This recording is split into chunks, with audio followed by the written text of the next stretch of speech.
Hello बच्चों, आपका स्वागत है इस वीडियो में। कक्षा 7 और 8 के बच्चों को ये पहले पढ़ाया था ज्यामितीय अवधारणा के बारे में, लेकिन इस ज्यामितीय अवधारणा को एक बार आप फिर समझ लेंगे और कक्षा 6 के बच्चे विशेष ध्यान देंगे। तो सबसे पहले आप देखेंगे, लिखा है बिंदु। बिंदु क्या होता है? एक बिंदु वह है जिसका कोई भाग नहीं होता है। कोई भाग का मतलब जिसकी न तो लंबाई होती है, न चौड़ाई होती है और न ही ऊंचाई होती है, उसे हम बिंदु कहते हैं। अब नंबर 2 पर देखिए आप, रेखा। एक रेखा चौड़ाई रहित होती है। सिंपल वे में आप समझ लेंगे, साधारण इसका समझ लेंगे तरीके से कि एक रेखा चौड़ाई रहित होती है, यानी कि रेखा की चौड़ाई नहीं होती है। रेखा में कोई अंत बिंदु नहीं होता है, यानी कि वो कहाँ से शुरू हुई है और कहाँ अंत हुई ये निश्चित नहीं होता है। नीचे आप देख लेंगे ए और बी लिखा हुआ है। रेखा इसके दोनों ओर तीर के निशान लगे हुए हैं, एरो लगे हुए हैं। इसका मतलब ये होता है कि आप ए की ओर यानी कि बाईं ओर आप कितना भी बढ़ा सकते हैं और बी की ओर भी आप कितना भी बढ़ा सकते हैं। इसका कोई शुरुआत या अंत बिंदु नहीं होता है रेखा का। नीचे देखेंगे आप रेखाखंड। रेखाखंड क्या होता है? रेखा के किसी भाग को रेखाखंड कहते हैं। जो रेखा है इसके हम एक भाग कर दें या दो भाग कर दें तो जितने भी हम भाग करेंगे वो सब रेखाखंड कहलाएंगे। रेखाखंड में सिरों के बिंदु होते हैं, इसमें अंत बिंदु होते हैं शुरुआत में भी और आखिरी में। जैसे हम कहते हैं कि 5 सेंटीमीटर की एक रेखा खंड खींचो तो 5 सेंटीमीटर वो निश्चित होगा, तो इसे हम रेखाखंड कहेंगे। अब आप आगे देखिए, किरण क्या होती है? किरण रेखा का एक भाग है। रेखा में दोनों ओर एरो लगे हुए थे, तीर लगे हुए थे, जबकि किरण में केवल एक और एरो होगा, तीर होगा। तो किरण रेखा का एक भाग है जिसमें एक अंत बिंदु होता है। यानी कि जैसे आप यहाँ देखिए, सूर्य है तो जितनी किरणें निकलती है, सूर्य निकलती है, शुरुआत तो है लेकिन एंडिंग पॉइंट नहीं पता, अंत बिंदु नहीं पता। यानी कि ऐसे आप नीचे देखिए, टॉर्च है, आप उसको ऑन करेंगे तो क्या होगा? दूर तक प्रकाश फैल जाता है। तो जो प्रकाश जो फैल रहा है ये सब किरणों से फैल रहा है। तो किरणें कहाँ तक जाती है ये पता है। शुरुआत को हम पता है कि वो टॉर्च से निकल रही है, किरण कहाँ तक जा रही है वो नहीं पता होता है। तो जो किरण होती है रेखा का एक भाग है जिसका एक अंत बिंदु होता है। यहाँ देखेंगे आप संरेख बिंदु या एक रेखीय बिंदु के बारे में और असंरेख बिंदुओं के बारे में। तो अभी पीछे आपको बताया था रेखा के बारे में, रेखाखंड के बारे में और किरण के बारे में। एक बात आप जरूर समझ लें कि जो रेखा होती है ये अनंत बिंदुओं से मिलकर बनती है, अनंत बिंदु होते हैं उस पर। अब आप यहाँ देखिए, संरेख बिंदु या एक रेखीय बिंदु। तो आप देख रहे हैं एक रेखा खिंची हुई है, इस पर ए बी सी और डी ये बिंदु है। तो ये बिंदु एक ही रेखा पर है, रेखा के ऊपर या नीचे नहीं है। तो इस तरह के जो बिंदु रेखा पर जितने भी बिंदु होंगे उनको हम संरेख बिंदु या एक रेखीय बिंदु कहते हैं। वह बिंदु जो रेखा पर है, नीचे आप देख लेंगे इसकी परिभाषा, एक तल में स्थित 3 या 3 से अधिक बिंदु संरेख या एक रेखीय बिंदु कहलाते हैं यदि वे सभी एक रेखा पर स्थित हैं। अब आप नीचे देखिए असंरेख बिंदुओं के बारे में। असंरेख बिंदु क्या होते हैं? तो यहाँ समझ लें कि वे बिंदु जो रेखा पर स्थित न हो, रेखा के बाहर हो। जैसे आप चित्र में देखिए, A B C D E और एफ लिखा हुआ है, लेकिन जो बिंदु ए सी और ई हैं ये रेखा पर है, यानी कि ये संरेख बिंदु है। जबकि बिंदु बी डी और एफ ये रेखा पर नहीं है, रेखा के बाहर है। तो इन्हें हम क्या कहेंगे? इन्हें हम असंरेख बिंदु कहेंगे। नीचे आप परिभाषा देख लेंगे इसकी, एक तल में स्थित वे बिंदु जो रेखा के बाहर स्थित हो उन्हें असंरेख बिंदु कहते हैं। यहाँ आप जानेंगे बिंदुगामी रेखाओं के बारे में, प्रतिच्छेदी रेखाओं के बारे में और समांतर रेखाओं के बारे में। तो सबसे पहले आप देख लेंगे बिंदुगामी रेखाएं। जब एक ही तल में 3 या 3 से अधिक रेखाएं एक ही बिंदु से होकर जाती हैं। आप फिर समझ लेंगे, जब एक ही तल में 3 या 3 से अधिक रेखाएं एक ही बिंदु से होकर जाए तो उन्हें बिंदुगामी रेखाएं कहते हैं। नीचे आप देखिए, एक जहाँ ये सारी कट रही है, बीच में बिल्कुल एक बिंदु है, तो यहाँ आप देखिए रेखा L, M, N, O, P, Q, ये सब रेखाएं हैं। ये सब एक बिंदु से होकर जा रही, एक बिंदु से अनंत रेखाएं जा सकती है, अनंत रेखाएं। तो ये जो रेखाएं होती है इन्हें हम कहते हैं बिंदुगामी रेखाएं, यानी कि वे रेखाएं जो एक ही बिंदु से होकर जाती है। 3 या 3 से अधिक रेखाएं हो और एक ही बिंदु से होकर जाती है, उन्हें हम बिंदुगामी रेखाएं कहते हैं। नीचे आप देखेंगे प्रतिच्छेदी।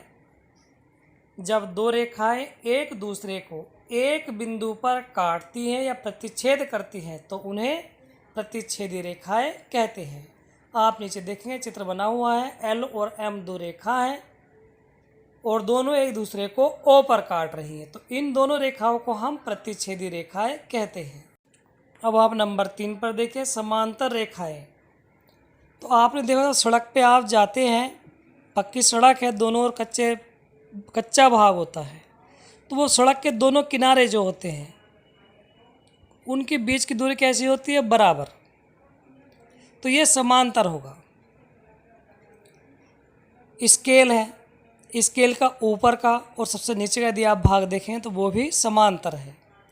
तो आप यहाँ समझ लेंगे, जब दो रेखाओं के बीच की दूरी समान होती है और आपस में नहीं मिलती है तो उन्हें हम समांतर रेखाएं कहते हैं। आप ये जरूर समझ लें, समांतर रेखाएं हैं, वे आपस में कभी भी नहीं मिलेगी। आप कितना ही उन्हें आगे या पीछे मिलाएं, उनके जो बीच की दूरी होंगी वो बराबर होगी, हमेशा बराबर। जो समांतर रेखा है उनकी बीच की दूरी हमेशा बराबर होंगी। आप खिड़की देख लीजिए, खिड़की में सरिया लगी होती हैं तो उनके बीच की दूरी क्या होती है? बिल्कुल बराबर। तो ये समांतर रेखाएं का उदाहरण है।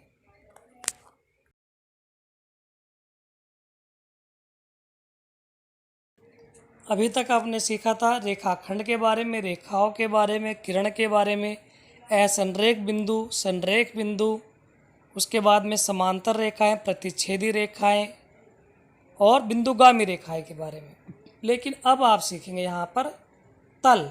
ये बहुत ही इम्पोर्टेंट है, तल के बारे में जानकारी होना। तल की परिभाषा देख लेंगे।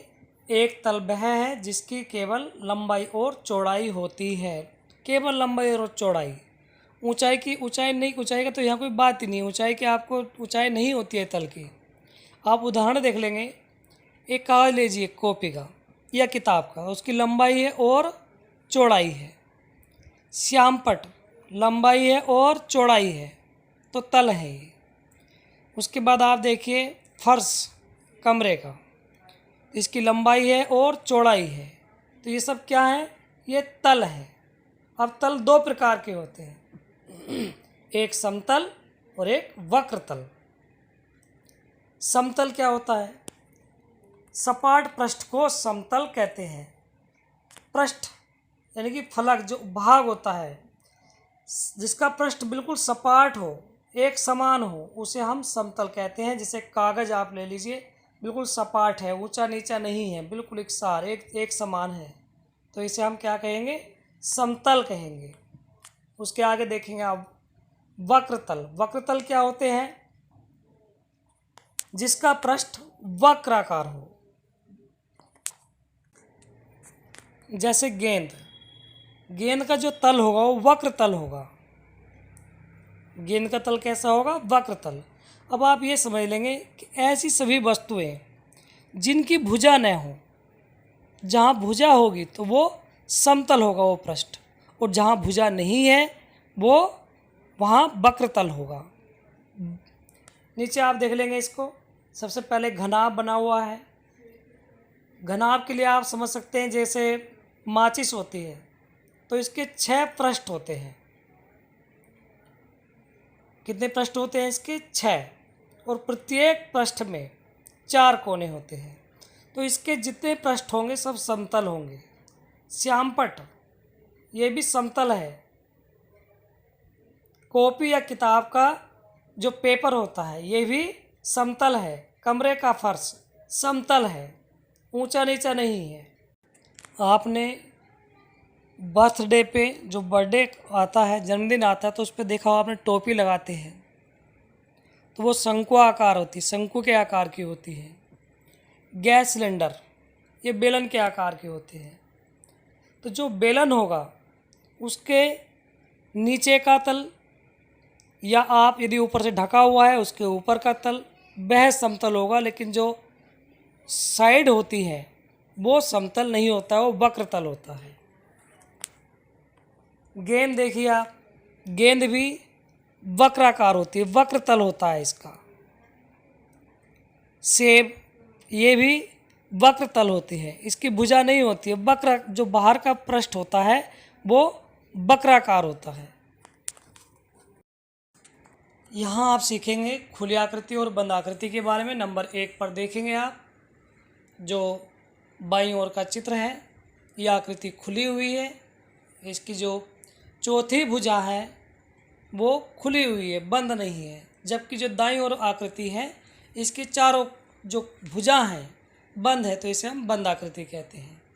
नंबर 2 पे आज मिलेंगे आप खुली रस्सी ले लीजिए या धागा ले लीजिए,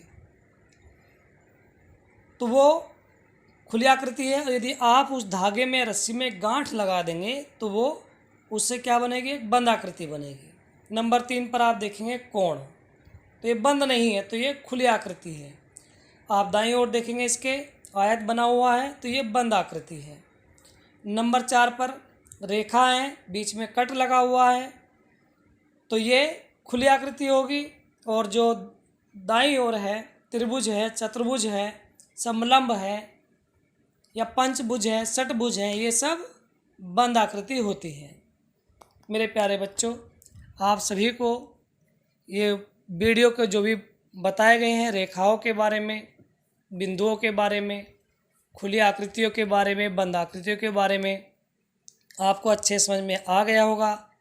कहीं कुछ कम समझ में आता है तो आप एक बार वीडियो दोबारा देखें। उसके बाद भी यदि आपको समझ में नहीं आता है तो आप हमसे व्हाट्सएप या फ़ोन कॉल के माध्यम से दोबारा पूछ सकते हैं। धन्यवाद।